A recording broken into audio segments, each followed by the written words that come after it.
Bab 378 tiba di Bima Sakti. Sander melihat Rosa tanpa berucap apapun. Wanita itu bertanya, "Kamu tak marah?"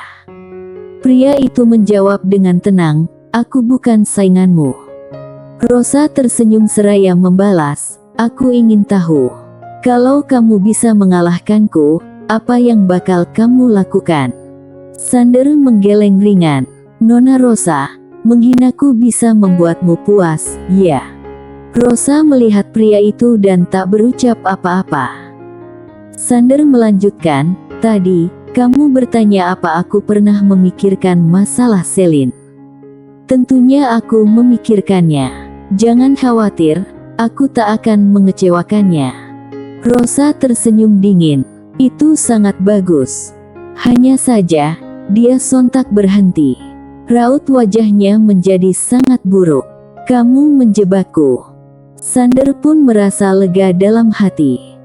Selin belum mati. Dia tak mati. Di momen ini, beban yang selama ini menggantung di hati Sander akhirnya lenyap. Sebenarnya, dia sudah menduganya. Apa alasannya? Sebab, dia tahu Rosa dan Selin adalah kakak beradik. Dia tak mungkin membiarkan Selin tewas. Rosa melihat pria itu seraya bertanya, "Apa kamu tahu kondisinya sekarang?" Sander melihat balik sambil berucap, "Dia." Rosa pun menggeleng. Dia tak ingin hidup. Mata Sander sontak berlinang air mata. Dia merasa sakit hati. Pada saat yang sama, dia diam-diam membuat keputusan. Rosa menatapnya, lalu bertanya, "Apa yang bakal kamu lakukan?" Sander mengepalkan kedua tangannya. "Aku bakal bereskan." Rosa menatap pria itu dan tak berucap apa-apa lagi. Mereka berjalan menuju kejauhan. Hanya saja, tak lama kemudian, Rosa sontak berhenti. Beberapa ratus meter di depannya, ada sebuah formasi berbentuk lingkaran yang meliputi ribuan meter persegi. Di dalamnya, dihiasi dengan berbagai jenis karakter merah. Rosa berucap, "Naiklah." Sander tak ragu-ragu dan berjalan menuju formasi itu. Rosa seketika berujar, "Tunggu sebentar." Sander berbalik melihat Rosa. Wanita itu menatapnya, lalu bertanya, "Kamu tak takut aku bakal membahayakanmu?" Sander berujar dengan tenang, "Aku masih punya nilai guna. Mana mungkin Nona Rosa bakal membiarkanku mati. Benar, kan?" Rosa menatap pria itu selama beberapa saat kemudian tersenyum. Sangat cerdas. Sander mengangguk sedikit, lalu berbalik menuju formasi itu. Hanya saja, pada saat itu, Rosa tiba-tiba menghilang dari tempatnya. Raut wajah Sander berubah drastis, tetapi segera setelah itu, Rosa menunjuk di antara alisnya. Kekuatan mengerikan langsung menekannya di tempat. Sander terpaku. Rosa menatapnya sambil berucap, "Kamu bakal menyerap kekuatan dewa nyata nanti, jadi sebelum itu gerakkan sedikit tulang dan ototmu." Ketika mengatakan itu, dia langsung memberikan pukulan ke perut Sander. Bam! Ekspresi Sander langsung menjadi sangat menyakitkan. Sebelum dia bisa bereaksi, Rosa mulai memukul dan menendangnya tanpa ampun. Sayangnya, dia bahkan tidak bisa melawan. Rosa pun memukulinya selama setengah jam penuh, lalu dia berhenti. Kemudian, dia menepuk tangannya. Wanita itu menatap Sander dengan serius. "Sekarang sudah cukup." Sander melihat Rosa lekat-lekat, tetapi tidak mengatakan apa-apa. Rosa pun mengerutkan kening. "Kenapa tatapanmu begitu? Aku melakukan ini demi kebaikanmu." Raut wajah Sander sangat suram. Sialan, wanita itu pasti melakukannya dengan sengaja. Rosa melambaikan tangannya. Tekanan pada Sander segera menghilang. Dia berujar sambil tersenyum, "Pergilah." Sander melihat Rosa, lalu berbalik menuju ke arah formasi itu. Ketika melangkah ke dalam formasi, Rosa tiba-tiba membuka telapak tangannya. Sebuah segel muncul di tangannya. Dia menatap Sander seraya berucap, kekuatan dewa nyata ini sangat kuat dan dominan. Nanti, mungkin akan sangat menyakitkan. Kamu harus tahan, mengerti? Sander mengangguk seraya menjawab, mengerti. Rosa mengangguk ringan dan tidak berkata apa-apa lagi. Dia langsung menggerakkan segelnya. Seiring dengan pergerakan segel itu, formasi di bawah Sander tiba-tiba gemetar dengan keras, kemudian muncul gas emas tipis di dalam formasi. Rosa tiba-tiba menunjuk Sander. Mulai. Gas emas itu tiba-tiba berubah menjadi sinar emas dan menyelinap masuk ke antara alis Sander. Bam! Seketika itu, mata Sander membelalak. Urat birunya terbuka, seperti cacing dan tampak sangat mengerikan. Sakit. Di momen itu, Sander merasa tubuhnya seakan dipotong-potong. Jiwa dan tulangnya luar biasa kesakitan. Sander belum pernah mengalami rasa sakit seperti ini sebelumnya. Dia tak kuasa berteriak dengan marah. Seluruh tubuhnya gemetar dengan hebat. Di luar formasi, Rosa melihat Sander dengan agak tegang.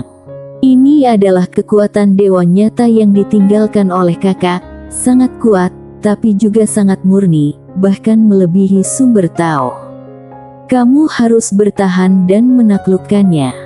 Kalau tidak, itu akan merusak tubuhmu dan menghancurkan segalanya.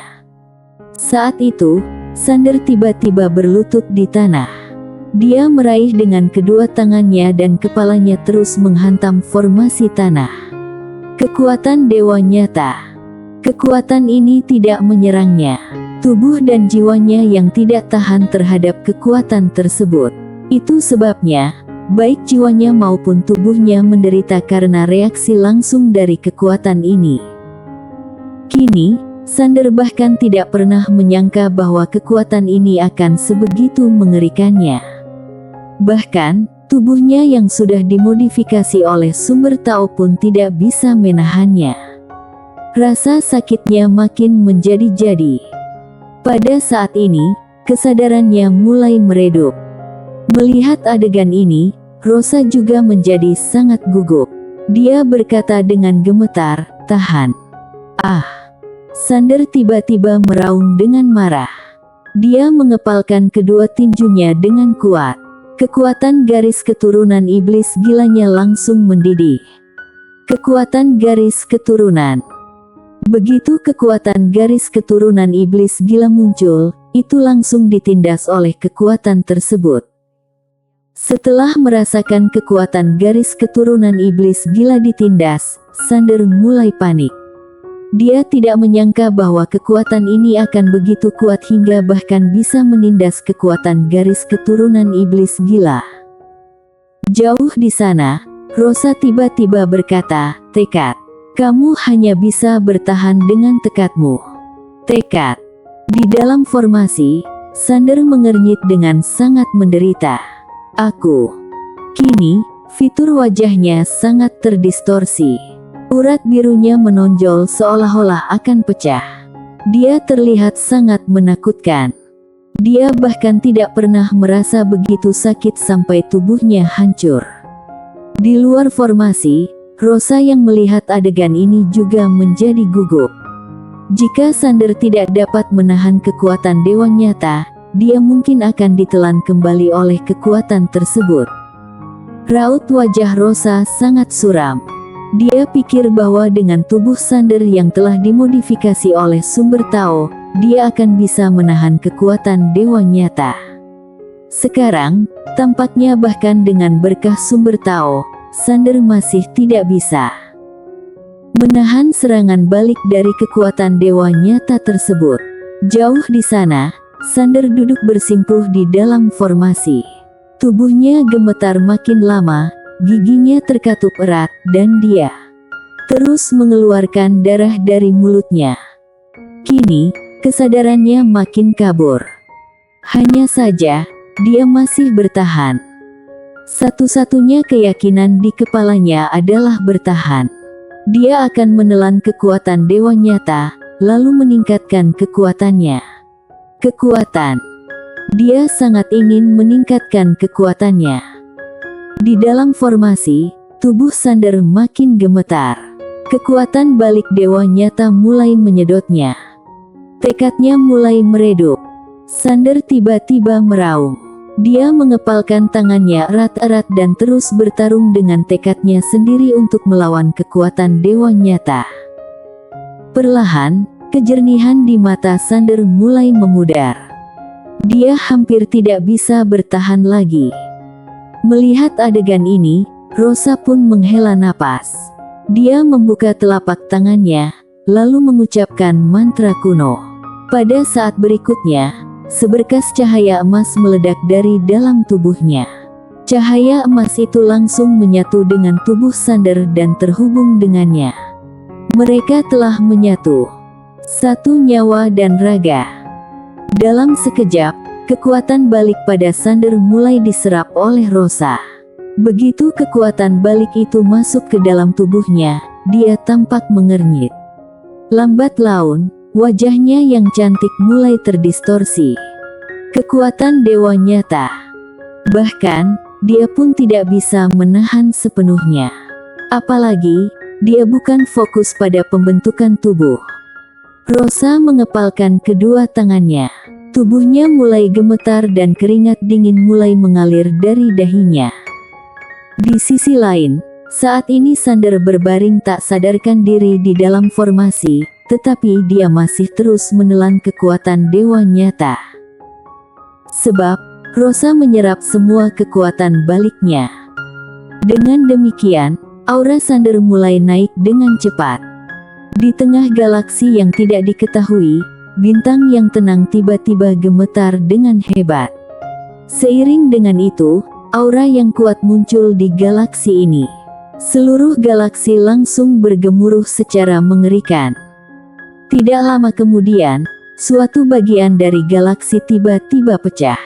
Segera setelah itu, sekelompok orang keluar bersama-sama. Yang memimpin adalah Christopher. Mereka adalah ahli puncak dari era peradaban abadi. Christopher mengambil napas dalam-dalam, kemudian melihat sekeliling. Dia berkata seraya tersenyum, akhirnya sampai juga. Bima Sakti. Dari era peradaban abadi hingga ke sini, benar-benar jauh. Apabila tidak ada Rosa dari alam semesta nyata yang memberikan portal teleportasi, mereka mungkin akan membutuhkan puluhan tahun untuk mencapainya. Sambil memikirkan hal ini, Christopher berujar seraya tersenyum, Rosa dari alam semesta nyata cukup baik. Setiap kali menggunakan portal teleportasi, mereka perlu mengeluarkan miliaran esensi jiwa. Lantaran jarak yang sangat jauh, setiap kali teleportasi melintasi ratusan ribu wilayah bintang, itu sangat boros esensi jiwa. Sementara itu, mereka sampai di sini dari alam semesta nyata setidaknya akan menghabiskan 1 miliar esensi jiwa. Semua itu disediakan gratis oleh alam semesta nyata, tanpa meminta apapun dari mereka. Mereka sangat baik. Bahkan, Sharon yang selalu curigaan pun merasa bahwa Rosa dari alam semesta nyata cukup baik. Pada saat ini, Christopher tiba-tiba melihat sekeliling langit bintang. Tak lama kemudian, tatapannya tertuju pada bintang biru di ujung pandangnya. Di sampingnya, Sharon juga melihat bintang biru itu. Wanita bergaun polos ada di bintang biru ini. Christopher mengangguk. Dia mengamati bintang biru itu dan mengernyit. Kenapa energi spiritual di bintang biru ini begitu langka? Sharon juga bingung. Energi spiritual di bintang biru ini sangat tipis. Bukan hanya itu, aura di atasnya juga sangat lemah. Christopher pun tersenyum. Sepertinya ini adalah peradaban yang sangat rendah. Usai mengatakan ini, dia melihat sekeliling dan berkata, tentu saja, kita tidak boleh meremehkan musuh. Saat bertemu dengan wanita bergaun polos itu nanti, jangan tahan-tahan, langsung serbu. Jangan berikan dia kesempatan untuk melawan. Semua orang mengangguk. Mereka sudah siap untuk mengorbankan segalanya.